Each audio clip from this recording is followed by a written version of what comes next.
তাল দিয়ে তো আমরা বড়া প্রায়ই করে থাকি। চলো আজ করা যাক তাল দিয়ে মালপোয়া। তার জন্য এখানে 2 কাপ পরিমাণে আমি নিয়ে নিলাম ময়দা, তারপর নিয়ে নিলাম হাফ কাপ পরিমাণে এখানে চালের গুঁড়ো, আর 1 কাপ নিয়ে নিয়েছি সুজি, 2.5 কাপ নিয়েছি চিনি, তারপর দিয়ে দিলাম হাফ চামচের মতো এখানে গোটা মৌরি, তারপর একটু দিয়ে দিলাম কিশমিশ কুচি, আর এরপর দিয়ে দিলাম তালটা। তাল ছাড়া তো মালপোয়া হবেই না, যেহেতু তালের মালপোয়া। তারপর পরিমাণ মতো দুধ দিয়ে সমস্ত কিছু একসাথে ভালো করে মিশিয়ে এখানে 2 ঘন্টার জন্য রেস্টে রেখে দেবো, যাতে সব কিছু ভালো করে মিশে ভালো করে ফুলে যায়।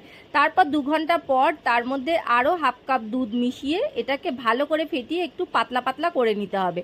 তারপর কড়াইয়ের তেলটা ভালো করে গরম করে এক এক করে ছেড়ে দিয়ে উল্টে পাল্টে ভালো করে ভেজে নিলেই কিন্তু আমাদের তালের মালপোয়া একদম রেডি। অবশ্যই কিন্তু এই তালের মালপোয়া একবার ট্রাই করে দেখো, আশা করি তোমাদেরও কিন্তু ভীষণই ভালো লাগবে এই তালের মালপোয়া।